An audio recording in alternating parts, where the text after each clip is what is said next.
Bantuan untuk keluarga, perkawinan, cara menghadapi kebiasaan yang menyebalkan.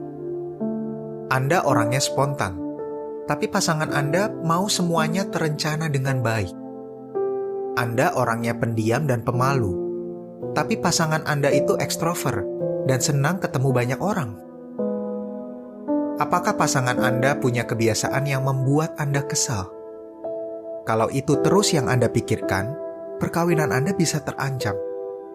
Alkitab mengatakan, orang yang mengungkit-ungkit suatu masalah memutuskan persahabatan. Amsal 17 ayat 9. Supaya kebiasaan yang menyebalkan tidak membuat hubungan Anda dan pasangan jadi renggang, Anda mungkin bisa berupaya untuk melihat sisi positif dari kebiasaan itu. Kebiasaan yang menyebalkan dari pasangan Anda bisa jadi berkaitan dengan sifat yang Anda sukai dari dia. Coba perhatikan 3 contoh ini. Suami saya itu orangnya lambat.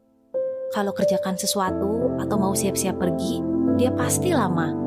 Kadang itu bikin saya kesal. Tapi dia sebenarnya begitu karena dia orangnya memang sabar, termasuk ke saya juga. Itulah salah satu sifat yang bikin saya suka sama dia. Chelsea. Istri saya agak perfeksionis. Semuanya harus direncanakan baik-baik. Kadang itu bikin saya jengkel. Tapi karena dia orangnya begitu, dia jadi bisa diandalkan. Christopher. Suami saya kadang kelihatan cuek, dan itu buat saya kesal. Tapi sebenarnya dia seperti itu karena orangnya tenang. Ini salah satu sifat yang dulu bikin saya tertarik sama dia. Saya juga kagum sama dia karena dia gak gampang panik kalau ada masalah. Daniel.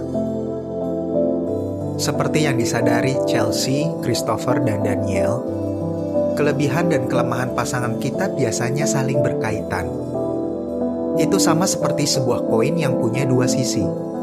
Jadi kita tidak bisa meminta pasangan kita untuk hanya membuang kelemahannya saja, tanpa membuang kelebihannya.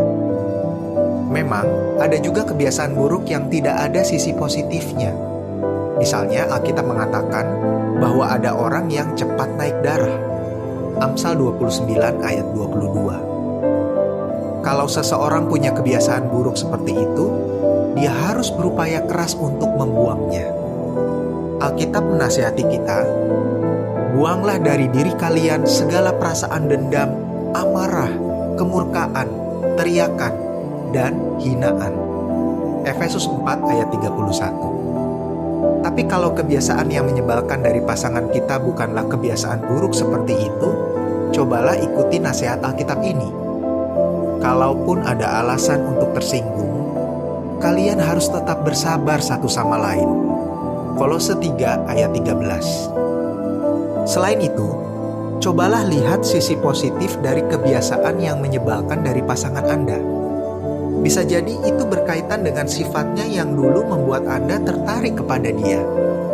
Seorang suami bernama Joseph berkata, kalau kita hanya memperhatikan kebiasaan yang menyebalkan dari pasangan kita seperti hanya memperhatikan lekukan yang tajam pada sebuah berlian, tapi tidak melihat keindahannya. Hal-hal yang bisa dibahas. Ada beberapa pertanyaan di bawah ini. Pertama-tama, kalian bisa menjawabnya masing-masing. Lalu, bahaslah jawaban kalian bersama-sama. Apakah pasangan Anda punya kebiasaan yang Anda pikir bisa merusak perkawinan Anda? Kalau ada, kebiasaan apa? Apakah itu kebiasaan yang benar-benar buruk atau hanya sekadar membuat Anda kesal? Apakah kebiasaan itu ada sisi positifnya? Kalau ada, apa itu? Kenapa Anda suka itu dari pasangan Anda? Kata suami istri lainnya. Tiap kali saya kesal dengan kebiasaan tertentu dari istri saya coba pikir-pikir lagi, dalam situasi apa saja kebiasaan itu bisa bermanfaat. Istri saya juga lakukan yang sama. Derek bersama istrinya Haley. Kita bisa memaklumi kebiasaan tertentu dari pasangan kita kalau kita menyadari bahwa itu bagian dari kepribadian dia yang dulu bikin kita jatuh cinta sama dia. Mikaya bersama suaminya Curtis. Kesimpulan, cara menghadapi kebiasaan yang menyebalkan dari pasangan. Ingatlah dua hal ini. Kalau Anda terus-terusan memikirkan kebiasaan yang menyebalkan dari pasangan Anda, perkawinan Anda bisa terancam.